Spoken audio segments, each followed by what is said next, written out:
నేను చెప్పింది లాస్ట్ వరకు వినడానికి ట్రై చేయండి. చాలా విషయాల గురించి మాట్లాడతాను ఈ వీడియోలో. అన్వేషణ వర్సెస్ ఏజుడ్ కానీ, అన్వేషణ డౌన్ఫాల్ కోసం రవి తెలుగు ట్రావెలర్ చేసిన లైవ్ కానీ, అండ్ పోక్సో యాక్ట్ దాని గురించి, అన్వేషణ విషయంలో పోక్సో యాక్ట్ గురించి, అండ్ కొన్ని విషయాలు కొన్ని ఛానల్స్ పోర్ట్రే చేస్తున్నట్టు నిజంగానే అన్వేషణని డిపోర్ట్ చేస్తున్నారా, అరెస్ట్ చేస్తున్నారా, అంత రంగం సిద్ధమవుతుందా అనే విషయాలు మాట్లాడుకుందాం. ఈ విషయాల మీద మీ ఒపీనియన్ కూడా చెప్పడానికి ట్రై చేయండి. అలానే నాతో ఎంతమంది అగ్రీ చేస్తారో చెప్పండి కామెంట్స్లో. టాపిక్కి వెళ్ళిపోదాం. ఫస్ట్ అన్వేషణ వర్సెస్ ఏజ్యూడ్ టాపిక్ తీసుకుంటే, దీంట్లో ఏజ్యూడ్ బాగా రాంగ్ ట్రాక్లో పోతున్నట్టు నాకైతే అనిపించింది.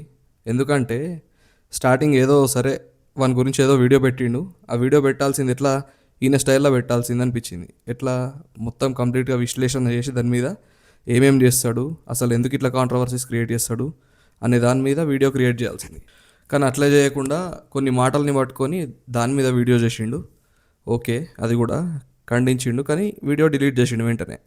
ఏదో చిన్న బెదిరిస్తే భయపడి డిలీట్ చేసిండు వీడియో. ఇప్పుడు వచ్చి నువ్వు డైనోసార్తో పెట్టుకున్నావు, నేను చెస్ ప్లేయర్ని, నీ ఎత్తులకు పై ఎత్తులు నేనేస్తా, నేనేందో చూపిస్తా, ఇటువంటి సినిమా డైలాగులు అనిపిస్తున్నాయి బాగా.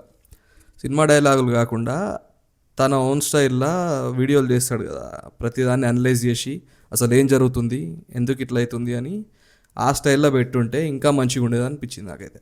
ఇప్పుడు చేసేది ఏంది, ఓవర్ డ్రామాటిక్గా అనిపిస్తుంది అది. అండ్ ఇంకా కొన్ని విషయాలు చెప్పిండు ఏజుడు. నా దగ్గర చాలా ఎవిడెన్సెస్ ఉన్నాయి, నాకు చాలామంది చాలా డిఎమ్స్ చేస్తున్నారు, ఎవిడెన్సెస్లు పంపిస్తున్నారు అని చెప్పేసి. పోస్ట్ చేయి కదా, ఏముంది, ఎవిడెన్సెస్ ఉంటే పోస్ట్ చేయి. ఏమేమి తప్పులు చేసిండో అందరూ తెలియాలి కదా.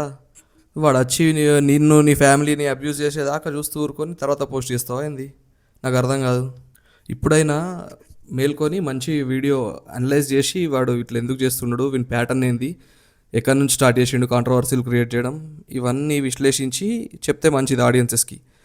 నేను హింట్ ఇస్తా ఒకటి, ఏంటంటే ఈ బెట్టింగ్ యాప్స్ గురించి చేసిండు కదా ఓ యుద్ధం, అది కూడా వాని స్వార్థం కోసం చేసిందే అని నచ్చదన్నట్టు పక్కన వాళ్ళు లేస్తూ ఉంటే యూట్యూబర్లు.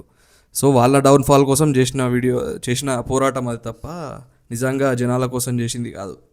దాన్ని కూడా ఒకసారి అనలైజ్ చేసి వీడియో చేస్తే మంచిది. అన్ఫార్చునేట్లీ దానివల్ల మంచి జరిగింది అందరికీ, అది మంచి విషయమే. కానీ వీడు హీరోయిజ్ వచ్చిండు. చేసింది వీడు దానికోసం కాదు కానీ, కాజ్ కోసం కాదు కానీ, ఏం చేస్తాం, హీరో అయిపోయాడు. ఈ విషయాల మీద కొద్దిగా డీప్ అనలైజ్ చేసి ఎక్కడి నుంచి స్టార్ట్ అయింది వీని కాంట్రవర్సీ క్రియేషను, ఎట్లుంటుంది వీని ప్యాటర్న్, అవన్నీ అనలైజ్ చేసి జనాలకు చెప్తే మంచిదని నా ఫీలింగ్. ఇక next topic RTT Ravi Telugu traveller అన్వేషణ డౌన్ఫాల్ కోసం ఒక లైవ్ స్ట్రీమ్ చేసిండు మొన్న యూట్యూబ్లో. నాకు కామెడీ అనిపించింది అది. ఎందుకంటే ఒకడు లైవ్ స్ట్రీమింగ్ చేయన్నా అన్ఫాలో చేసుకోమని చెప్పడానికి జనాలకి, వాడు ఏమేమి చేస్తుండో డైలీ చూస్తూనే ఉన్నారు. ప్రతి వీడియోకి వ్యూస్ చూస్తే వేలల లక్షలలో పోతున్నాయి. అయినా కానీ ఒక 10 మంది కలిసి వాని మీద యుద్ధం ప్రకటించి వాని డౌన్ఫాల్కి లైవ్ స్ట్రీమింగ్ అవి ఇవి క్రియేట్ చేయన్నా. ఒక్కొక్కడికి సబ్స్క్రైబర్స్ దొరకాలంటే చచ్చిపోతూ ఉంటారు. అరే ఎంత కష్టపడి వీడియోస్ చేసినా సబ్స్క్రైబర్స్ వస్తలేరేందని చెప్పేసి. వీడికేమో వాడు ఎన్ని మాటలు అన్నా కానీ పక్కన వాళ్ళ అమ్మ అయ్యాలని తిట్టినా అని అన్సబ్స్క్రైబ్ చేసుకోవడానికి చేతులు వస్తలేవు జనాలకి. ఇంతకంటే కామెడీ ఉంటుంది అసలు ఏడన్నా. ఇక నెక్స్ట్ టాపిక్ పోక్సో యాక్ట్. నాకు తెలిసి పోక్సో యాక్ట్ ఇది వాడు 14 years అమ్మాయి అది అని చెప్తున్నారు కానీ అది ఇక్కడ కాదనుకుంటా. ఎందుకంటే వాడు రాడ్ రోస్ట్ అనే ఒక ఛానల్ ఉంటుంది, ఆ ఛానల్లో ఆయన పెట్టిండు అన్నట్టు ఆడియో, అన్వేషణ గడిది ఆడియో. సో వాడే ఒప్పుకుంటాడు. కాకపోతే ఏంది, అది బయట కంట్రీలో చేసిండట. ఆడియోలో మంచి వింటే మనకు అర్థమవుతుంది. బయట కంట్రీలో అంటే సెక్స్ వర్కర్స్ దగ్గరకు పోయి అట్లా చేసిండట. సో దాని మీద మన కంట్రీ ఏం యాక్షన్ తీసుకోలేదు, మన పోలీసులు ఏం యాక్షన్ తీసుకోలేరు అని నేను అనుకుంటున్నా. మీకు ఎవరికైనా ఐడియా ఉంటే వీటి అంటే లీగల్ టర్మ్స్ ఇవన్నిటి గురించి ఒకసారి ఈ విషయం మీద కామెంట్ చేయడానికి ట్రై చేయండి. నేనైతే ఇక్కడ యాక్షన్ తీసుకోలేరు, వాడు ఏ కంట్రీలో తప్పు చేసిండో పోయి ఆ కంట్రీలనే మన ఉంటారు కదా మన తెలుగు వాళ్ళు ప్రతి దగ్గర, అక్కడ సిటిజన్స్ కూడా అయి ఉంటారు కదా, వాళ్ళు పోయి కంప్లైంట్ ఇస్తే అక్కడ యాక్షన్ తీసుకుంటారు. ఇక నెక్స్ట్ వాడిని డీపోర్ట్ చేసిండ్రు అని కొందరు, అరెస్ట్ చేసిండ్రు అని కొందరు, అరెస్ట్ చేయడానికి రంగం సిద్ధమవుతుందని మరికొందరు థంబ్నెయిల్స్ పెట్టుకుంటున్నారు, టైటిల్స్ పెట్టుకొని వీడియో కూడా అట్లనే చేస్తున్నారు. ఆల్మోస్ట్ అంటే బ్యాక్గ్రౌండ్లో వర్క్ నడుస్తుంది అన్నట్టు. మరి టాపిక్ జరిగి ఇన్ని రోజులు అవుతుంది, అంటే ఇంత లేట్గానా? బ్యాక్గ్రౌండ్లో వర్క్ ఇంత లేట్గా నడుస్తుంది, నత్తనడగా నడుస్తుందా?